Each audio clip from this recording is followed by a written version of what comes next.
Merhabalar değerli izleyiciler. Ben Evin Aslan. Anadolu Mektebi çalışmaları kapsamında Erciş Sosyal Bilimler Lisesi tarafından düzenlenen 28. panelimizin başkanlığını yürütmekten büyük bir mutluluk duyuyorum. Bugün burada edebiyatımızın en güçlü kalemlerinden biri olan Sabahattin Ali'yi ve onun eserlerinde nakış gibi işlediği insan gerçeğini anlamak için bir aradayız. Edebiyat ve insan başlığıyla çıktığımız bu yolculukta kelimelerin izini sürerek insan ruhunun derinliklerine ineceğiz.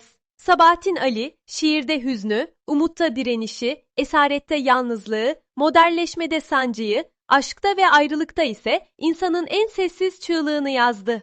Onun için edebiyat, insanı insana anlatmanın en samimi yoluydu. Birazdan kıymetli panelist arkadaşlarım, ustanın eserlerinden yola çıkarak bu derin temaları kendi perspektifleriyle ele alacaklar. Ben sözü onlara bırakmadan önce Sabahattin Ali'nin o eşsiz dünyasına kendi cümleleriyle bir kapı aralamak istiyorum.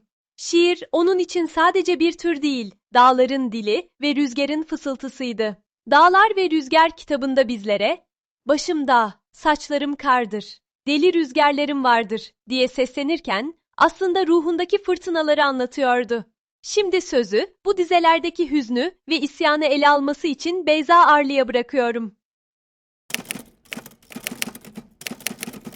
Sözü bana bıraktığı için panel başkanıma teşekkür ediyor. Ekran başındaki tüm izleyicilerimizi sevgiyle selamlıyorum.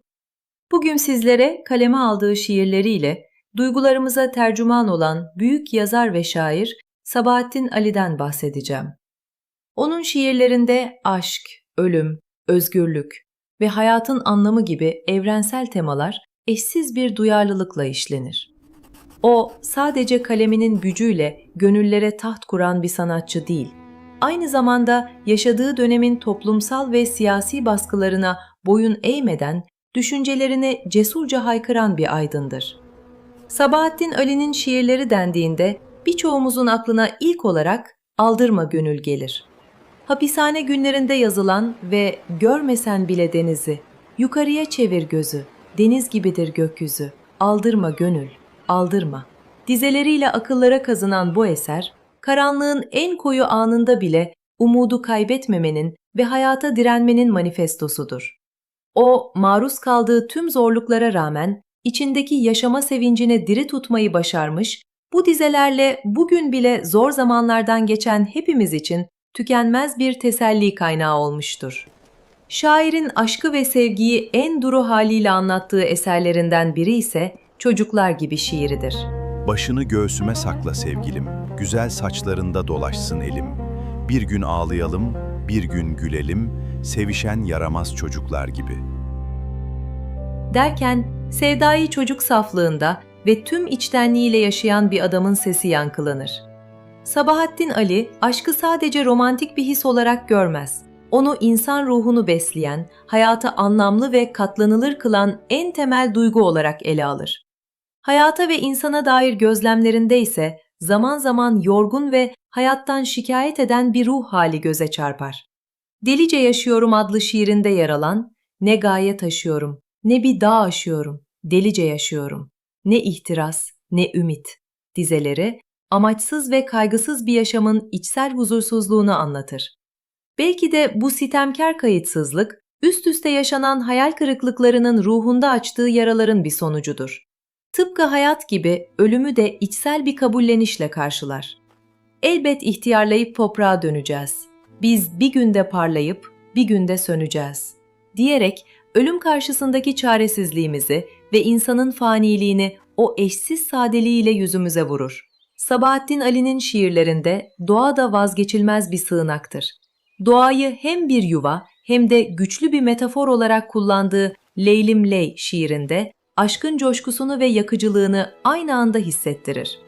Öte yandan o topluma ve onun değerlerine her zaman duyarlı kalmıştır. Muallim şiirindeki "Muallimler asrımızın evliyasıdır" dizeleriyle eğitime ve öğretmene verdiği değeri açıkça ortaya koyar.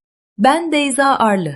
Sabahattin Ali ömrü boyunca halkın içinde olmuş, onların acılarını ve sevinçlerini kendi sesi bilmiştir. Onun direnen ve hisseden kaleminin hepimize ilham olmaya devam etmesi dileğiyle beni dinlediğiniz için teşekkür ederim.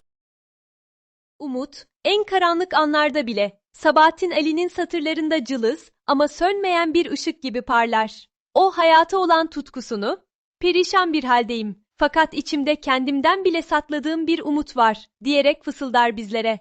Umut temasını ve bu gizli ışığı konuşmak üzere şimdi sözü Dicle Çağan'a bırakıyorum. Sözü bana bıraktığı için panel başkanıma teşekkür ediyor, ekran başındaki tüm izleyicilerimizi sevgiyle selamlıyorum.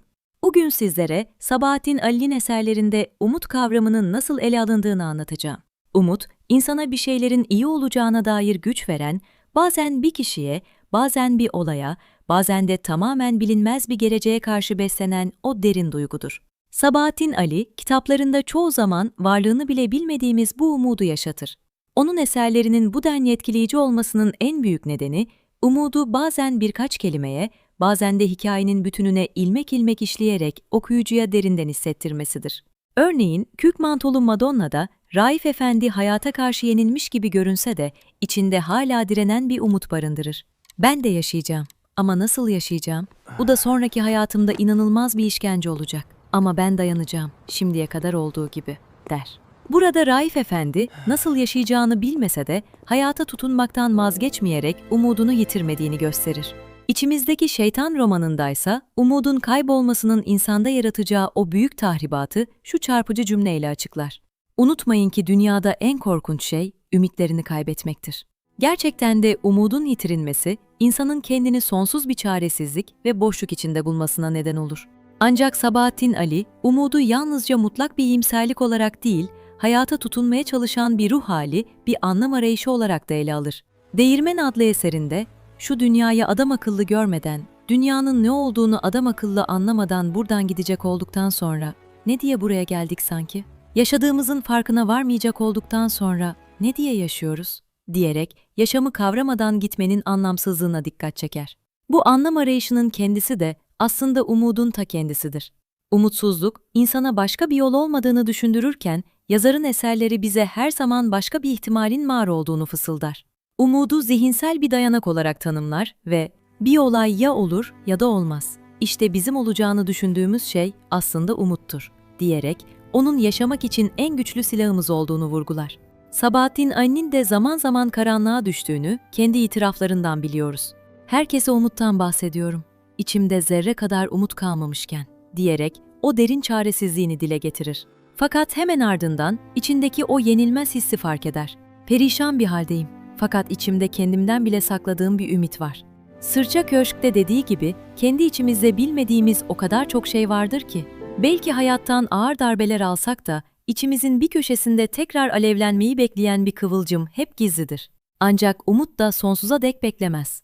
Bekleyen her şey bir gün solar ve ölür. Bu bir papatya da olabilir yahut bir umut da. Sözüyle zamanın acımasızlığını hatırlatır. Yine de en karanlık anlarda sığınılacak yegane ışık insanın kendi içindedir. O, Unutma, taş duvarlar arasındaki karanlığı, senden başka aydınlatacak pencere yok. diyerek en büyük gücün kendi içimizden doğacağını bizlere öğretir. Ben Dicle Çağan. Sözlerimi İbn Rüşd'ün o muazzam tespitiyle bitirmek istiyorum. Bir yumurta dıştan gelen bir darbeyle kırıldığında insan sofrasına meze olur. Fakat aynı kabuk içten gelen bir kıpırtıyla yarıldığında hayatın ilk nefesi doğar. Çünkü gerçek dönüşüm zorlamanın sert izlerinden değil, insanın kendi içinden yükselen o sessiz ve derin kudretten filizlenir. İçimizdeki o sessiz kudretin ve umudun hiç tükenmemesi dileğiyle beni dinlediğiniz için teşekkür ederim. Esaret, Sabahattin Ali'nin dünyasında yalnızca parmaklıklar değil, anlaşılamamanın getirdiği o ağır ve derin yalnızlıktır. İnsanın içindeki bu büyük boşluğu, bir arkadaş istiyorum. Benimle konuşmadan beni anlayacak, karşında saatlerce hiç sıkılmadan durabilecek bir arkadaş istiyorum, sözleriyle dile getirir. Esaretin insan ruhunda bıraktığı o silinmez izleri anlatması için sözü Medine Demir'e veriyorum. Panel başkanıma teşekkür ediyor, ekran başındaki tüm izleyicilerimize hoş geldiniz diyorum. Bugün sizlere Sabahattin Ali'nin eserlerinde derinlemesine işlenen esaret kavramından bahsedeceğim. Esaret, yalnızca parmaklıklar ardında yaşanan fiziki bir mahkumiyet değildir. Bazen insan ruhunu çevreleyen görünmez duvarlar, tutsaklıkların en ağırıdır. Sabahattin Ali, bu acı gerçeği eserlerinde nakış gibi işlemiş, özgürlüğün değerini ve mahkumiyetin insan ruhuna yüklediği ağırlığı kelimeleriyle bizlere derinden hissettirmiştir. Kendi yaşamında da hapsi tadan yazarın kaleminden süzülen pek çok eser, bu mahkumiyetin silinmez izlerini taşır. Özellikle Duvar adlı öyküsünde esaretin en can yakıcı boyutunu şu sözlerle dile getirir. Bir mahpusu, dünya ile hiç alakası olmayan bir zindana kapatmak, ona en büyük iyiliği yapmaktır. Onu en çok yere vuran şey, hürriyetin elle tutulacak kadar yakınında bulunmak, aynı zamanda ondan ne kadar uzak olduğunu bilmektir. 10 adım ötede en büyük hürriyetlere götüren denizi dinlemek ve sonra oradaki kalın kale duvarlarına gözleri dikerek bakmaya, denizi yalnız muhayyilede görmeye mecbur kalmak az azap mıdır? Burada insanın en büyük sınavının özgürlüğün varlığını bilip ona erişememek olduğunu anlarız. Dış dünya ile tamamen kopuk bir esir, tutsaklığını zamanla kabullenebilir. Ancak hayat yanı başındayken hapsedilmek, esaretin dayanılmaz yükünü her an ruha çarpar. Mahkum rüzgarı hisseder, dalgaları duyar ama o sonsuz maviye dokunamaz. Bu derin hüzün, yazarın hapishanede kaleme aldığı ve Aldırma Gönül olarak bildiğimiz şiirinde yankılanır. Dışarıda deli dalgalar, gelip duvarları yalar, seni bu sesler oyalar, aldırma gönül, aldırma. Dört duvar arasına sıkışmış bir ruhun çığlığı olan bu dizeler, aynı zamanda esaretin insan iradesine hükmetmesine izin vermeme direnişidir. Sabahattin Ali romanlarında ise bu duygu toplumsal ve ruhsal bir prangaya dönüşür. Kürk Mantolu Madonna'da Raif Efendi, fiziki olarak özgür görünse de zihinsel bir tutsaklığın içindedir. Onun mahkumiyeti, toplumun dayattığı kalıplar ve kendi sessizliğidir. Kendisini, ben dünyadan ziyade kafamın içinde yaşayan bir insanım. Bu yüzden de hakikatte olmayan şeyleri tasavvur eder, onların acısını duyarım, diyerek anlatır. Raif Efendi'nin hikayesi, esaretin bazen insanın kendi zihnine inşa ettiği bir hapishane olduğunu kanıtlar. Benzer bir boğulma hissini içimizdeki Şeytan romanında da görürüz. Toplumun baskıları altında ezilen karakterler, özgürlüğü ararken aslında o görünmez prangalarla mücadele ederler. Romanın şu satırları bu içsel tutsaklığı kusursuzca özetler. Her şeyden önce bir insanın kendi kafasında ve ruhunda esir olduğu sürece dünyanın en hür yerinde bile hür olamayacağını kabul edelim. Ben Medine Demir. Sabahattin Ali bizlere fiziksel tutsaklığın bir şekilde son bulabileceğini, ancak insan ruhu prangaya vurulduğunda o karanlıktan kurtulmanın çok daha zor olduğunu gösteriyor. Özgürlüğün yalnızca bedende değil, ruhta da yeşermesi dileğiyle beni dinlediğiniz için teşekkür ederim. Modernleşme sancısı, onun satırlarında adeta bir toplumsal anatomiye dönüşür. Gelenekle yeninin, köyle kentin arasında sıkışıp kalan bireyin bocalamasıdır bu. Kuyucaklı Yusuf ve içimizdeki Şeytan gibi eserlerinde değişirken aslında içten içe eksilen insanın hikayesini görürüz. Kalemin ucunda bir devrim. Sabahattin Ali ile modernleşme anatomisi konusunu işlemesi için sözü Zerrin Su Çınardalı'ya bırakıyorum. Bana söz hakkı tanıyan panel başkanıma teşekkür ediyor. Ekran başındaki tüm izleyicilerimize hoş geldiniz diyorum. Bugün sizlerle Sabahattin Ali'nin eserlerinde modernizm ve modernleşme sancısı üzerine düşüneceğiz. Zamanın değişen ritmiyle birlikte gelenek ile yenilik arasındaki denge her çağda yeniden kurulur.